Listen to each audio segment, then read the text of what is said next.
Hey friends, and welcome to the Happy Hour with Jamie Ivey podcast. I'm your host, Jamie, and I'm so glad you're here. Each week on this show, I invite a girlfriend to join me and we chat about the big things in life, the little things in life, and everything in between.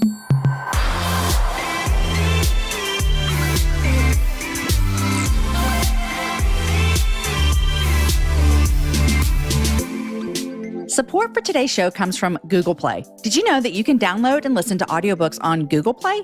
That's right. With hands-free listening using Google Assistant or Chromecast, you can enjoy thousands of titles a la carte, no subscription necessary. There's even multi-device integration across the Google ecosystem. And for a limited time, you get $10 off your first one by visiting g.co/play/happy hour. That's g.co/play/happy hour. Find your story with audiobooks on Google Play. Guys, you are listening to episode number 203, and my guest for today's show is the one and only Jamie Grace. I think I first learned about Jamie Grace from my friend Winter Pitt's Instagram stories or something like that, and so it's been so fun to follow her online and now talk to her. I love our conversation we had today so much. Jamie Grace started at the age of 14 by creating videos on YouTube, and since then, she's continued to use her creative spirit to create all kinds of content in her 28 years of life. On today's show, we talk about what it was like for her to begin her journey into YouTube and music career. Also, how she deals with mean people on the internet. Did you know there's mean people on the internet? Of course you did. Y'all, it hurts. Always remember, this is my mama voice coming out. You ready? Always remember that what you say online should match what you would say to someone's face. I say that to my kids. You guys also, are you a creative? Are you creating something? If so, you have probably dealt with people not liking what you create. We dive into dealing with that on today's show as well. She recently married her man, Aaron. So yes, we are both named Jamie and both married to Aarons, which is super cool.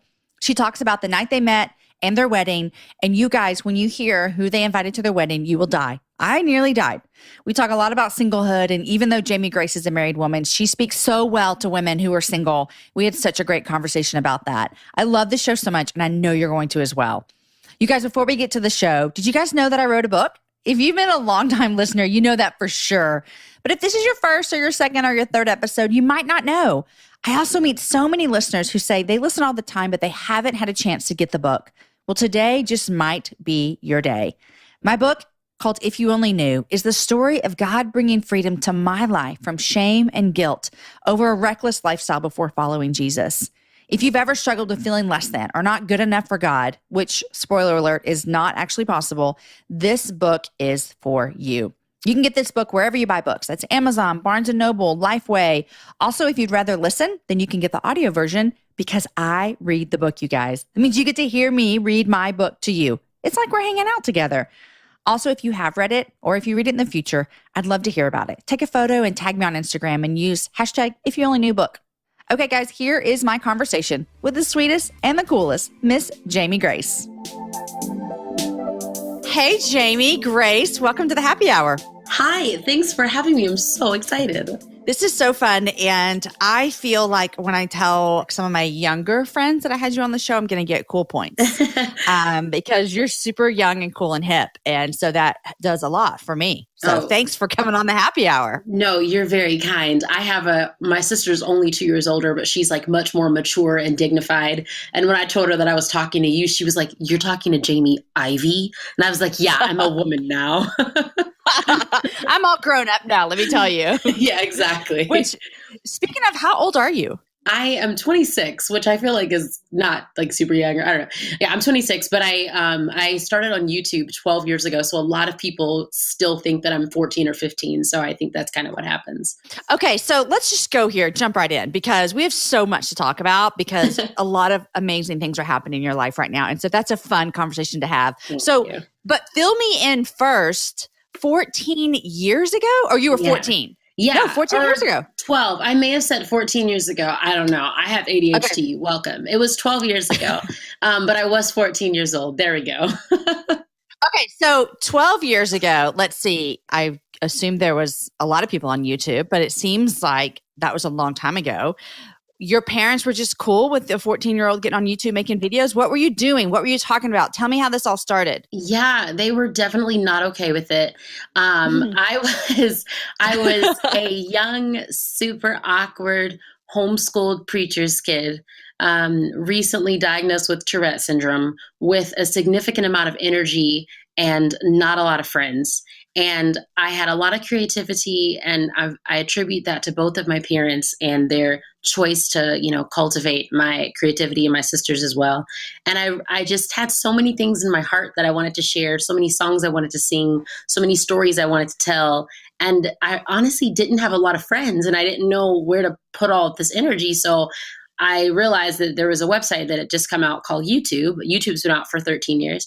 And so I went to youtube.com and I asked my parents for a camera. And I initially started just creating videos without a camera because we couldn't afford one. So I would just look at the wall and act like I had a camera.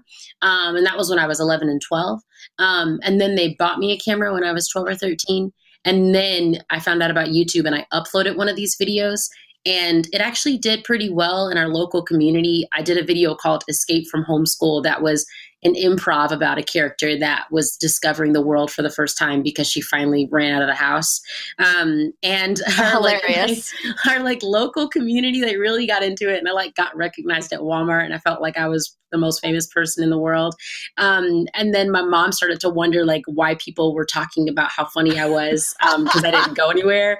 And I was like, oh, by the way, I'm on YouTube. And so, she made me take that down like a good mom should. And then when they finally let me reboot my channel, they just had my passwords to everything. And funny enough, I'm 26 and they're still my managers today. That is hilarious. And I am like a mom of a 14-year-old, and I think I would think the same thing. What do you mean you're putting videos on YouTube? Right. What are you doing? Exactly. I'm so glad that my mom was focused enough to be like mom and not my friend. And she was like, no, little girl, you're insane. Because I'm going to be the same way with my kids. My kid's going to be 30 years old and they're going to want a phone. And I'm going to be like, no, that's what your imagination is for. That's right. Go play. Well, it sounds like, even though, the first little thing that happened with your parents finding that out, which is like a good parent should, obviously, but it also sounds like you had all of this creativity and energy from what I'm hearing you talk about, and especially watching you from afar and seeing all of the things that you're involved in, that you're creating. Your parents must have done a great job of letting you have the space to feel as though that you could do that.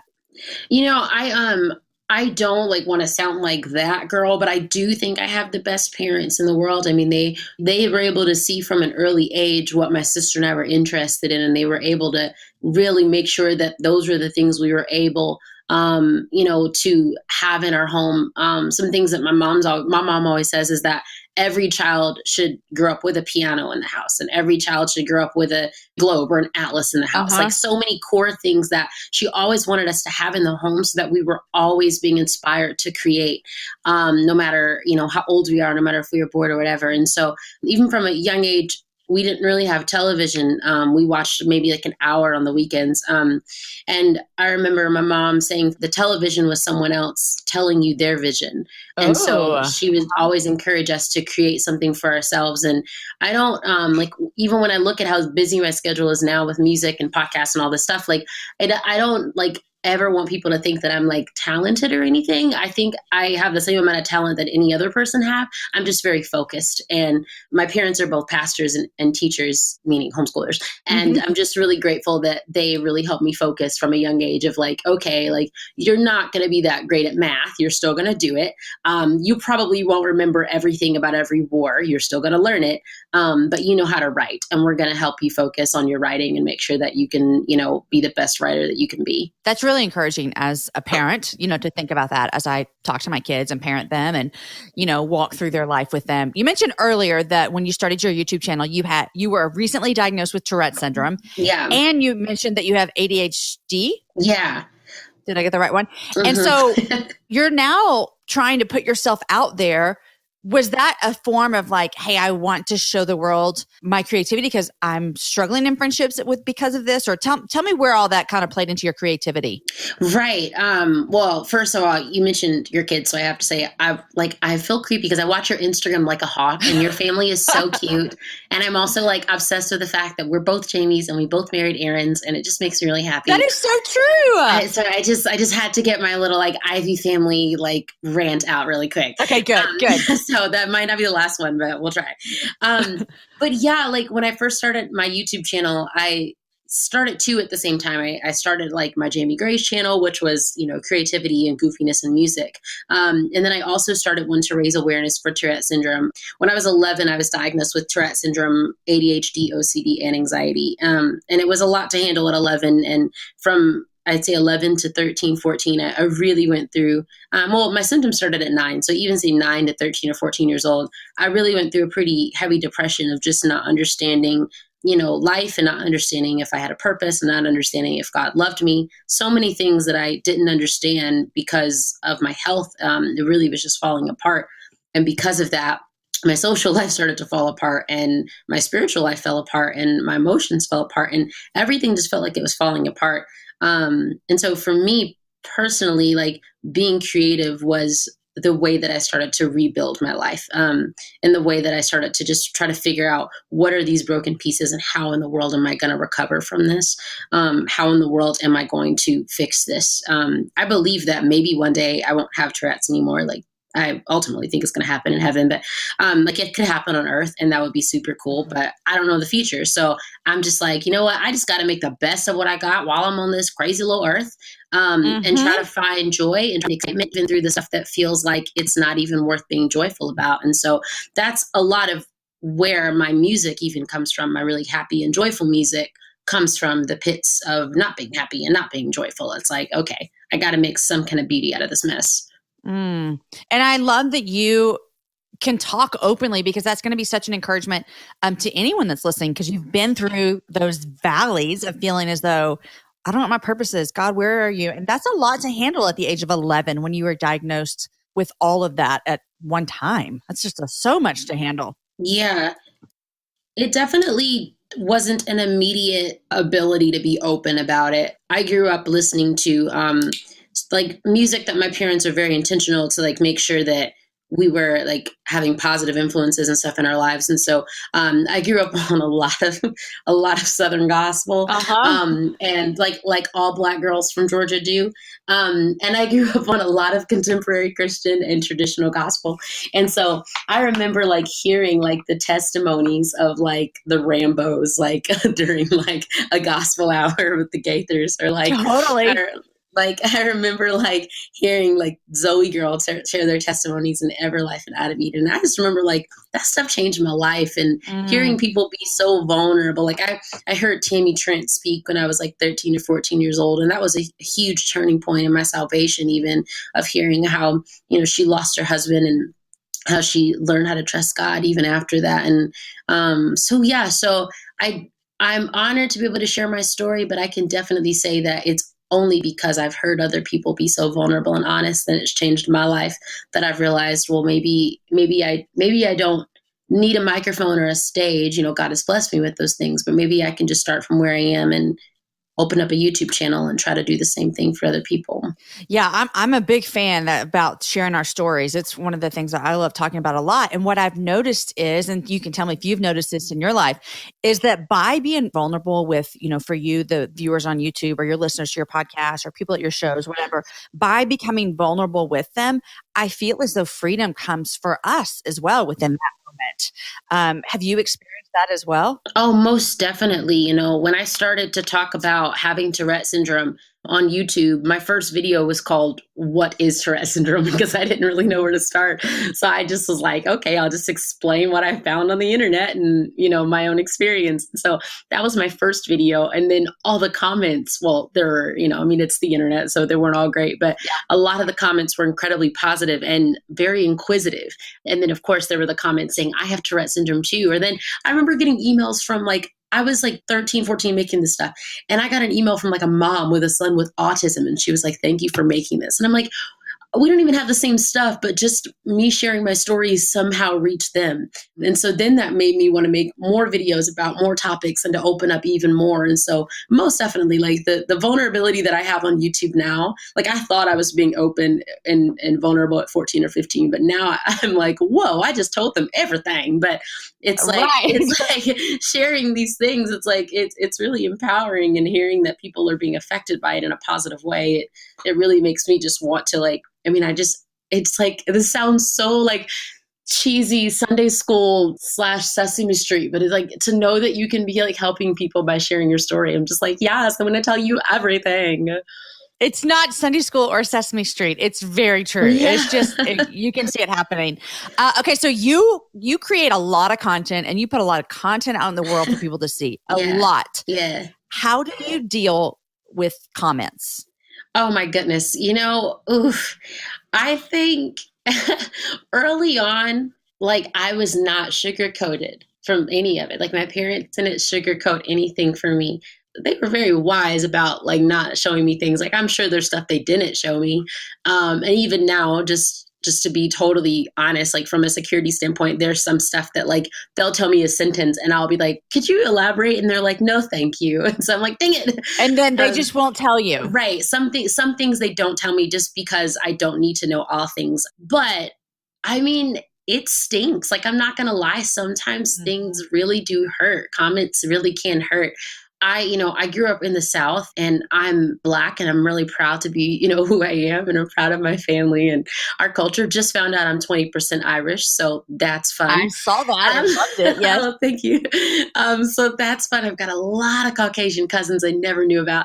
But I'm really proud of who I am. And a lot of times the way that I speak, I grew up hearing people say, that I don't talk like I'm Black or that I don't sing like I'm Black, which I think that they are just saying that I don't talk like I'm urban. And I think that people just need a little bit more education to understand that, color is not a language or a dialect. But I say all that to say, with all of the unfortunate verbal things that I grew up with, just having certain unfortunate experiences, the internet still hurts sometimes a lot harder than stuff does in person.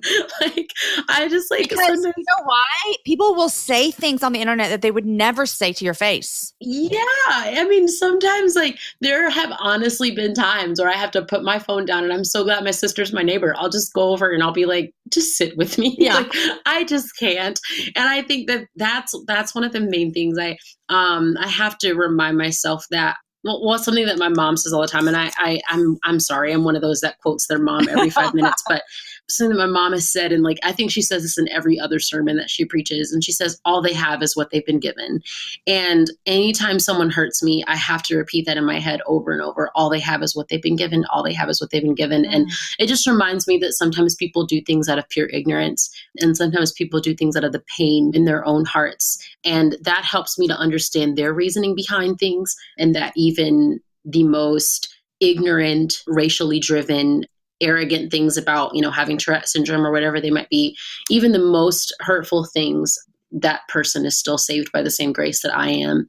And so it doesn't justify it, obviously, but it helps me to continue to invest in sharing content with people and not get too bogged down by it. And then with that, I also just give myself some grace that if something really hurts me bad enough and I just don't want to work that day, which that doesn't happen often, but if that does, then I'm just like, you know what, that hurt me a lot. And I need a me day. I need my mom, or I need to spend the day with my friends or whatever. And I need to just not focus on work right now because that hurt a little too much. Yeah. So yeah. You know what I'm having to learn too? This is new for me to be putting content out. I mean, the podcast is 4 years old and my book is 4 months old. So this is new for me. And for the most part, I don't get a lot of mean comments. I don't think maybe I don't have enough controversy in my life. I don't know. But I'm having to learn the difference, Jamie Grace, between someone being mean and then someone just really not liking something that I create. Because I mean, I read a comment, like a book review on Amazon of mine, and it was basically, Jamie should stick to podcasting. This isn't a very good book. And she didn't say this isn't a very good book, but she just said Jamie is better at podcasting. I love her podcast, And I thought for a minute and I thought, you know what? It's okay if she didn't like it. She's not being mean to me. And so I have to, in my own heart, go, not everyone's going to love everything I create. And that's okay. Exactly. That's okay, right? Right. And we live in a world where, that's totally where people get to say their opinions. There are, you can leave reviews and say your opinions. So I was proud of myself this morning because I just went, oh, I guess she just didn't like it. It's okay. Yeah. That brings about a lot of freedom. I mean, I actually, I don't mind if people don't like my music, which I know sounds crazy, but I personally would be a little overwhelmed if everyone liked it, because then I couldn't go to Target without being trampled down because everyone just loves it, So try to remind myself, I'm like, it's good if people don't like it. My thing is, and this is where I struggle with my like Southern sass a little bit, is when people say things that are not true. That's what bothers me. Like, that's when I like want to, like, if people don't know that I have a new album and they're like, this girl hasn't even released music. And that's when I'm like, Lord, hold my tongue, because I have. Don't know about it because you don't follow me on Instagram. So that's when like that's when I struggle. And then, or if I see like a negative comment, like I just got more fired up about that review on your book than I did about my stuff. Like if I see something negative about something I love, like my sister's work, or I'm like, okay, those are fighting words. Like that's not like, true. you don't even know my friend. You can't say that. Yeah. You don't even know her. Yeah, exactly. Like my husband just started his YouTube channel, and like I'll read the comments, and like literally it'll be like one thumbs down on a video, and I'm like, you don't even know him. He's adorable. I know. What's wrong with you? Oh my gosh. I know. And it's funny because there's like, 350 amazing comments. And then I will remember the one that's like, Jamie should stick to podcast. Yeah, I know. Yeah. My husband, Aaron, is always getting on to me, which I've come a long way, I must say. There was a time a couple of years ago when I worked in a radio station here, and people will just say all kinds of things about people on air. And Aaron would find me in our room crying. Like I'd just be so broken over it. So I've come a long ways, but it is still hard to put yourself out there. It really is. But no, it really is. I definitely, in my Instagram lives, I think I deal with it the best because I get to be as sassy as I want, which I don't think people are expecting. But that's always really fun. Like I have this like one thing that I say all the time, and like my fans know it, but if it's just like a troll, then they obviously don't know it. But if somebody's like, oh, stop singing, or I don't like your voice, then I like always do this thing where I'm like, oh my, I'm so sorry. No one told you could leave. Are you here against your will? And I'm like a little too sarcastic. And then I end up having way too much fun with it. So that's my only thing. I'm like, Lord, please help me to not end up being so sarcastic that I'm being rude. But I'm just trying to like, okay, bye. You don't have anything better to do on Saturday. They don't have to be there. You know what I mean? All right, guys, I know you're loving my conversation with Jamie Grace, but first, I want to thank some of our sponsors for today's show. The first one I want to thank is Build-A-Bear. A birthday is a big deal to a kid. I know that because I have 4 kids, and it's a big deal to everyone at Build-A-Bear Workshop as well. At Build-A-Bear, there are special birthday offers and one-of-a-kind experiences so you can make memories that last a lifetime. Their interactive Count Your Candles offer is a fun way to make a special birthday memory while also saving on a classic Build-A-Bear furry friend. Here's how it works, you guys, is during the birthday month of your kid, they get to count their own candles before making their birthday treat bear. The birthday treat bear is a teddy bear made just for birthdays that only costs as much as the age you're celebrating. If your child is turning 5, that birthday treat bear only costs $5. When your child celebrates their birthday at Build-A-Bear Workshop, they get a full Build-A-Bear experience, plus a special birthday heart ceremony, birthday party hat, happy birthday song, and more. Visit Build-A-Bear.com for more details on the Count Your Candles offer and all the fun ways to celebrate birthdays at Build-A-Bear Workshop. This offer is valid in stores for Bonus Club members. Create an account in stores or online to join the Bonus Club for free. Okay, so one thing I do know about you is that you are a newlywed. And you are a very happy newlywed. I love seeing you talk about your boo. So give us a little bit of backstory about how you and Aaron met, because I know you have spent a lot of your time and a lot of your voice and a lot of your ministry has been ministering to single girls and talking about like what it looks like to be content in that waiting. And so now you're on the flip side of it. But that hasn't changed your message. It just looks different. So talk to me about first the love story. How did y'all meet? All the things. And then let's talk about what it looks like to now be on the other side of what you've been talking about for so long and how you can still encourage women. Yeah, for sure. It was a cold night in the 90s. I was born. I don't even know what time of day I was born. I think 10:38. Anyways, 2016, my sister and I were playing a show in St. Louis, Missouri. And funny enough, like people have always said, and I hope this doesn't offend anyone. Please don't be offended. But married people I love y'all. I guess I can say I love us. You're in but it married now. people, we have to stop telling people it'll happen when you least expect it. Like we just, because for some people it will, but for some people it won't. And I walked into this church saying, I'm going to meet my husband tonight. And then I put on eyeshadow when I got ready, which I only put on eyeshadow when it's a special occasion. Uh-oh. But I told my sister that there were single men at this event and I was going to be ready for my husband. Lo and behold, on the front row of the show was my husband, Aaron, just rocking out, having way too much fun. I thought he was super cute, but I couldn't tell if he had on a ring or if he was with a girl or anything. So I tried to not look at him, but he definitely noticed. So after the show, he and his friends stayed after, and my sister and I usually, if there's a big group, they usually wait to the end of the autograph line and we'll kind of get up and hang out. And so we did that. And I told my sister the second I saw him that I was going to marry him. So we have this. Yeah, I was literally in love with him from the second I saw his face. And it's like we have this ongoing joke where I'm like, there's no way it happened when I least expected it. Like I was like anticipating it the whole evening. That is hilarious. So we like hung out, not just he and I, it was a bunch of people just hanging out, and I'm just in love and being a dork, and I was flirting, which he didn't catch on that I was flirting, but I was. And I kind of looked over and I caught my sister's eye, and I did something that I think a lot of women do. I began to overthink the situation completely. And I know my sister well, and she can agree to, like, she can attest to this later on, that I looked at her and I realized that she was looking at me wondering why I was flirting, because I never do that at shows. Because it's unprofessional and it's scary. Yeah, and you're like in and out. Yeah. Right. Yeah. And I don't want, my fans to be like, oh, Jamie Grace is flirting with another youth pastor. And so I've always just been very guarded about that. And so when I caught my sister's eye, literally everything that went through my brain was, what are you doing? People are going to see that you're flirting. They're going to, it's going to be bad for your reputation. Like, this guy lives in St. Louis. You live in California. Like, you're trying to take care of your family right now in LA. Like, you can't be doing this. What's wrong with you? Like, he's never going to like you. You're not good enough for him. All these things like flooded my brain. And I literally walked away from the conversation, didn't get his name or anything. So that was November. Just because you were so like thinking about, I need to be careful in this situation. Right. I mean, most of my career has been spent talking about being single and waiting on my husband. And so literally, if anyone sees me talking to a guy, there was always the, I saw you talking to him. So I was so afraid to do something wrong. And mind you, I'm literally just talking to him and his friends. But I walked away from it. We didn't get each other's names. Well, he knew my name, but I didn't get his name. He knew your name. He was at the show. Yeah, exactly. He knew my songs. And so that was November 2016. Fast forward to November 2017, a year and like 2 weeks later, I am way too good at social media. And I literally was just thinking about him. And I was like, whatever happened to that guy that I was going to marry?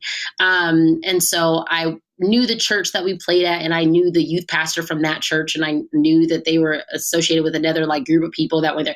I just stalked him on Instagram, stalked all these people on Instagram until I found his page.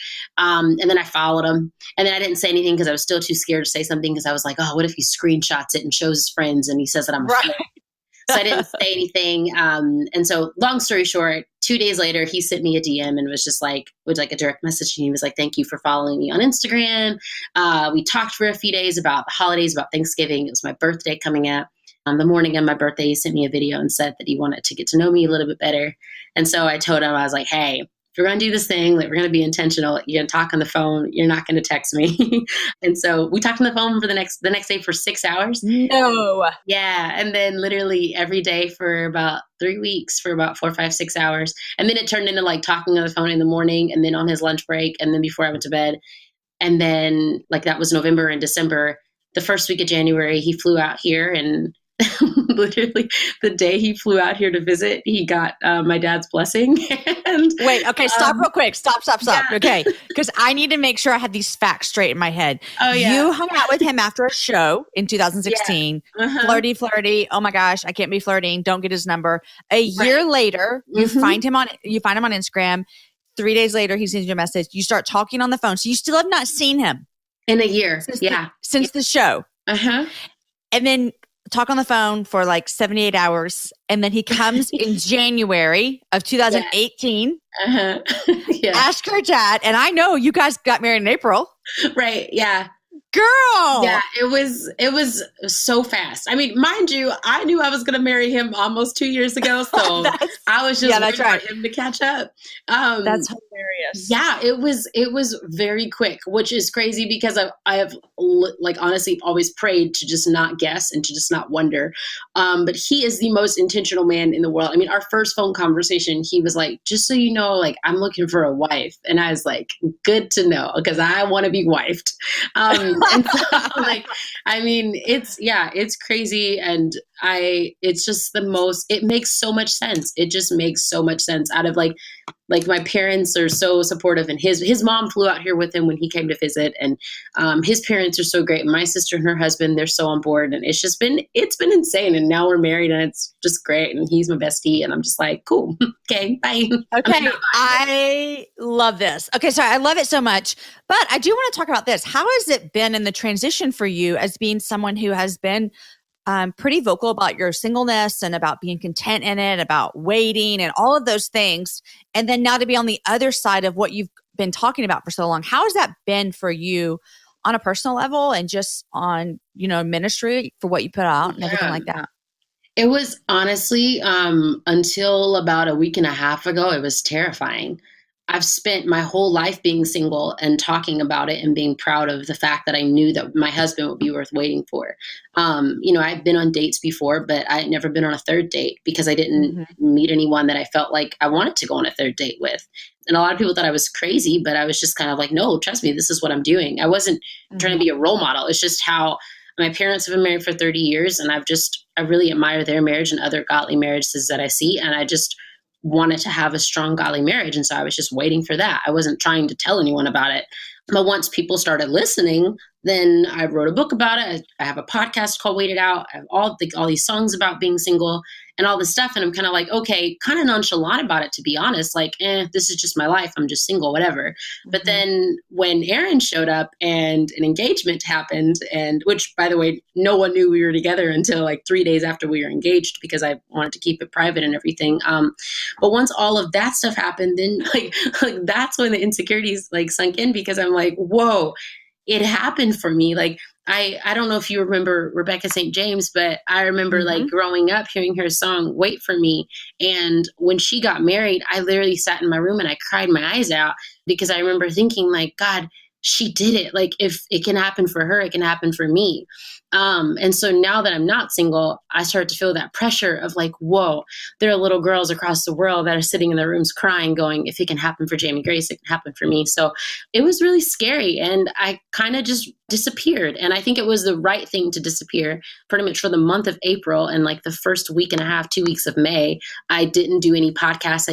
I did barely any videos about singlehood, which I know a month and a half doesn't seem like a long time to a lot of people, but for a YouTuber, that's a really long time. And I didn't want to, because I didn't want to become, and again, I don't want to offend anyone, but I didn't want to become the married woman that had offended me when I was single.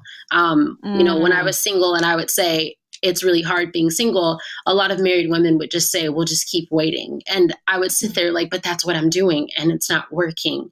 Or I would say, I want to be married. And married women would tell me, well, you need to, not be so anxious about marriage. I didn't meet my husband until I was this age, or be more patient. You're too anxious. And I would just sit there and say, well, what's wrong with me wanting to desire a godly marriage? And so, I was really nervous about creating content as a married woman because again, I've been married for 5 minutes, so I'm still kind of nervous about it. Right. But I just wanted to make sure that the message stayed the same. And that message is that it starts with your worth. It starts with your value. It starts with knowing who you are. Waiting is not about being single. Waiting is about being content in the season that God has you. Because I'm married and I'm still waiting for things, in my life and my career and things like that. And so I recently kind of gained that energy back and that joy back in creating content to hopefully inspire young women and to hopefully still understand the heartache and the heartbreak that some of them may be experiencing, and to not come across as, well, I got married, so just sit there and be patient and Jesus will do it for you too. When really, I mean, the truth is I think a lot of some of my friends that are single, some of their frustration is the fact that people are like, "Oh, don't worry, it will happen," when that actually is not a promise from God. Like, there's nothing that says, "Oh, everyone's going to be married," and so Right. there's nothing wrong with that desire. But I don't think that we can adequately say, "Oh, don't worry, it will happen for you," because we just Right. don't know that. And Yeah. so I think I could see that making you nervous on the other side as well, to think, well, this actually isn't how everyone's story is going to end up. And Right. so do you still Exactly. trust me? Yeah. Yeah. Yeah, I remember like there were times like in singlehood, multiple times where I would be talking to someone that I like trusted or respected, and I would say, well, yeah, well, if I get married, and they would say, nope, when? And I Mm. would always be like, but here's the thing. Mm-hmm. Like, Jesus might show up in 30 seconds and I'm a Mm-hmm. virgin. Like, so, Yeah. Yeah. and so it was like, it was so frustrating because I'm like, you don't know the future. You don't know what's going to happen. So don't tell me how my story is going to end up. Don't tell me the Mm. details of my story. Don't tell me the ending of my story, but please remind me that there will be joy. Remind me that there will be peace. Remind me of the promises that we all have. But just don't tell me just don't tell me the stuff you don't know, because Yeah. it's So going to drive true. me crazy. And Yeah. also, I think sometimes I've had this conversation with single friends before as well, is that sometimes people can present marriage as the end all be all, and that Right. all of a sudden you're going to be content, you're going to feel valued and worthy once you get a man. And Mhm. girl, I know you're only 5 minutes in, but I'm 17 years in, and I can just tell you that's not true. It does Yeah. not fulfill those longings that only God can. And so Yeah. when you were talking earlier about like you want women to know like their value and their worth and being content and whatever you're waiting for, that same message, it works really well on this Mhm. side where you are as well. So Yeah. I think you've still got such a great message for girls and women. Thank you. Thank you so much. I appreciate that. Also, hashtag 17 years. I heard you slip that in there. That's right, Congratulations. girl. That's Thank amazing. you. Okay, so you mentioned your momager and your business. Tell me, what does your career and your business encompass? I know you have your YouTube. I know you have your podcast. I know you write songs. Give me just like bullet points of everything that Jamie Grace has her hands involved in. Well, here we go. Yeah, No, yeah.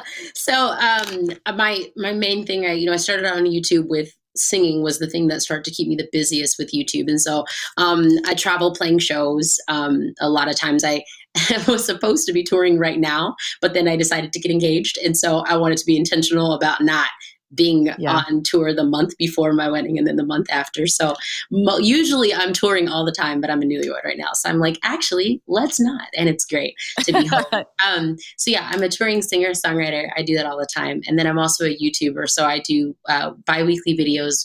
Mondays are usually my more heartfelt singlehood, friendship, deep talks and stuff. And then Friday I do different covers or music videos.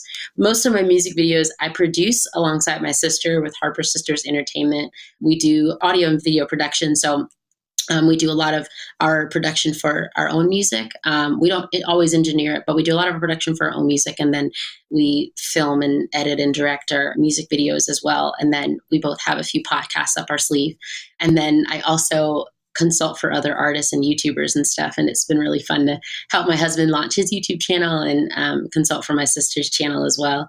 And then work as a mentor with some actors and singers out here in Cali, some younger kids that are, pursuing careers that are way cooler than me. But I get to be kind of a big sister on the spiritual side and walk with them through a lot of crazy life stuff. So that's really cool. But I write books sometimes. I've got one called Boys, Boys, Boys, all about dating and relationships. Uh-huh. And I want to release a new one soon because of the whole just got married situation. I didn't really have time to think from the process of when we started courting to when we actually got married. It was like a 10-minute process. No, you didn't have time.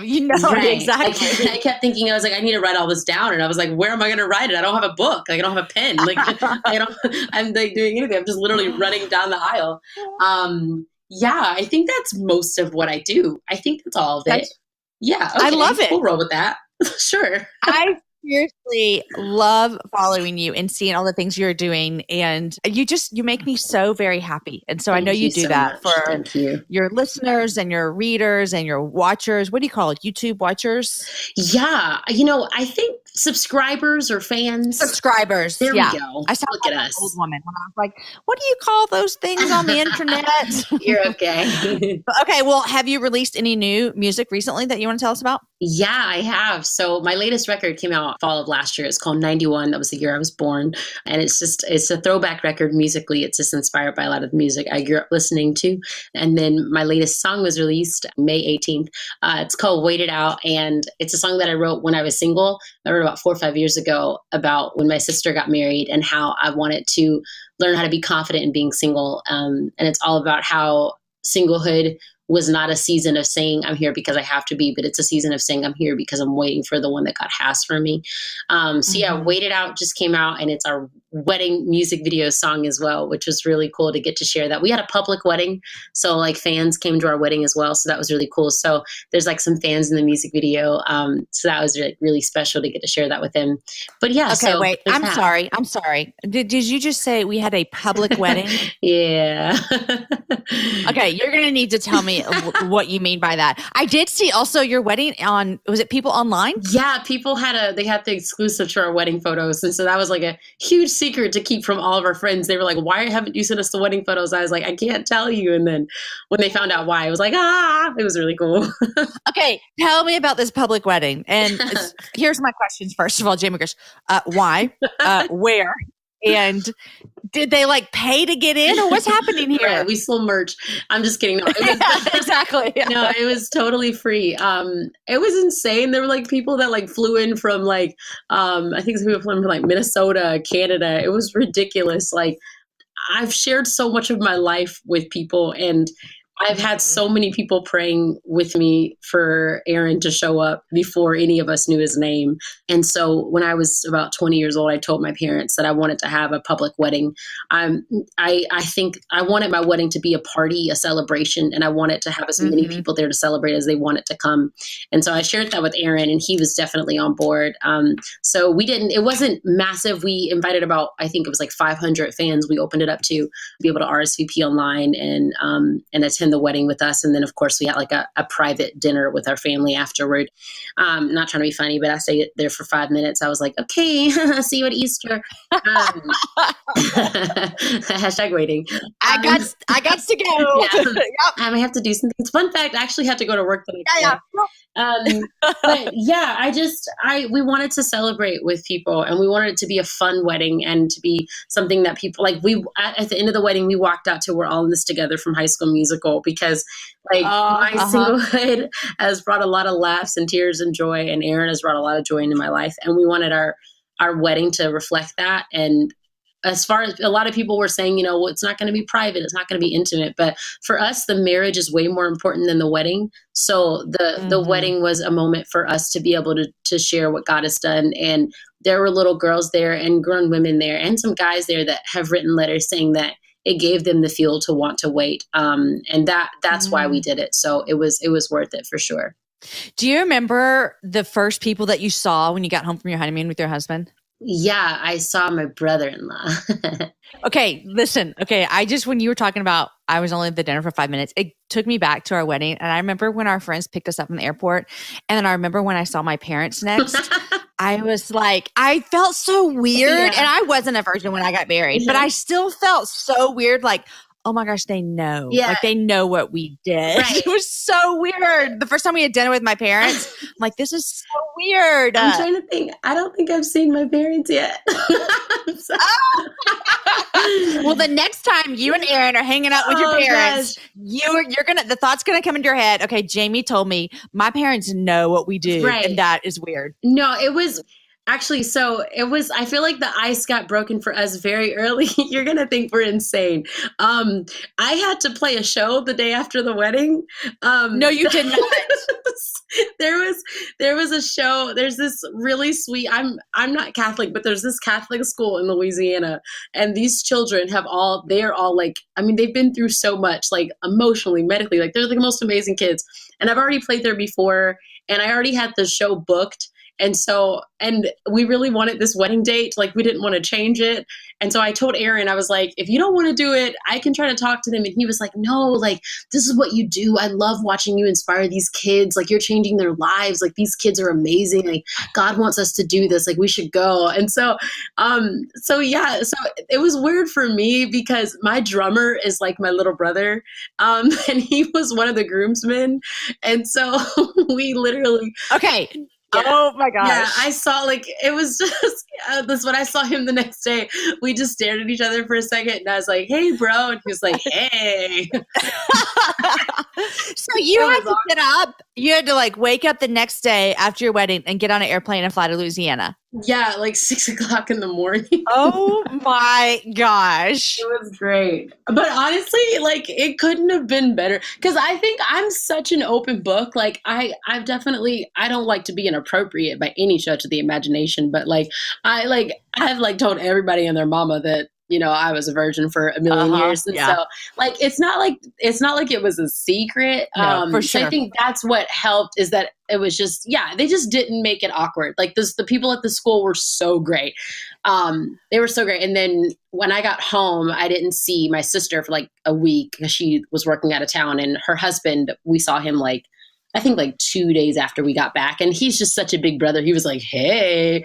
So it's just, I think I'm just an awkward person in general. So people are just like, yeah, let's not make it weirder because she's already kind of weird to hang out with. That is hilarious. Well, I don't think nothing's going to top that of someone having to go play a show after the day after their wedding. So, okay, Jamie Grace, are there 3 things you're loving these days? Oh, let's see. Marriage, obvi. And I'm going to give a second one is more specific about our marriage.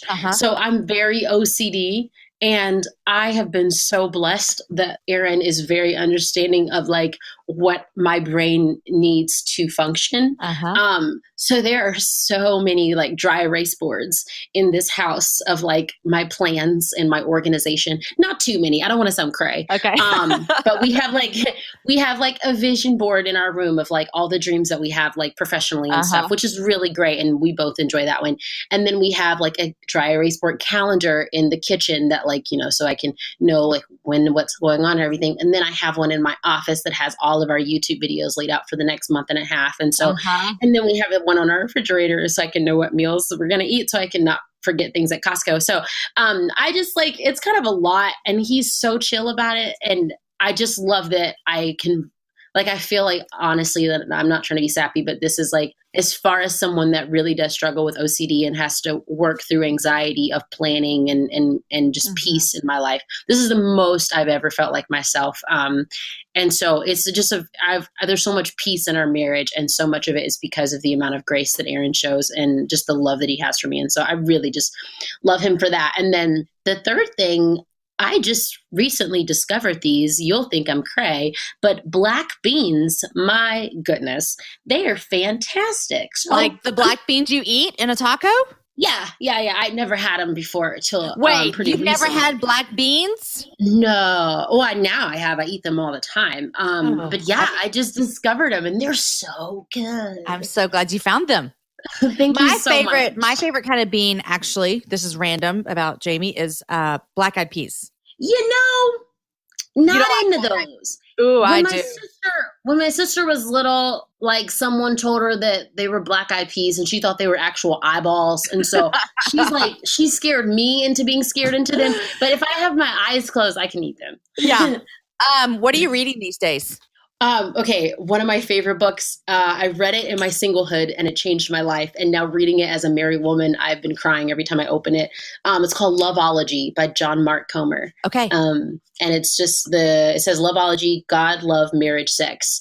And it's a powerful book. And it's just, I thought it changed my life when I was single, but it's ruining me now. It's so good.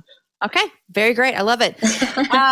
Girl, it has been so fun to talk with you. I look forward to the day when we meet in real life person. In fact, oh my goodness, yes. I think I'm coming to LA this fall, so we just might have to get together. Okay, perfect. Just let me know when. We'll hang out and eat some black beans together. Seriously, thanks for joining me on the Happy Hour. Of course. Thank you for having me. Guys, don't forget, if you have not ordered your copy of If You Only Knew, today is the day to do that. Head to Amazon, go to Barnes & Noble, pop into a Lifeway store, pick up my newest book, If You Only Knew, My Unlikely, Unavoidable Story of Becoming Free. You guys, wasn't that a great chat with Jamie Grace? I told you that she is so very cool. I love talking to her about single women. I loved her story of her marriage and the way that she knew she was going to marry that Aaron guy and all the fun stuff that she's creating. If you don't follow her on Instagram, make sure you go do that. Find her YouTube, listen to her music. I seriously love all she's creating, and she has such a great, great spirit of wanting to create content that makes women feel good about themselves and love God. I love her so much, and I really hope we get to hook up when I'm in LA. Guys, today's show is edited by Chris with Podshaper, and the music was developed for the show by Matt Graham. Next week, my guest is Elise Fitzpatrick. And Elise has been on the show before. She is one of my favorite guests to have on the show, and so she's coming back. Guys, enjoy your week. Share the show with a girlfriend and have a happy hour with a friend. I will see you guys right back here next week with my friend Elise Fitzpatrick.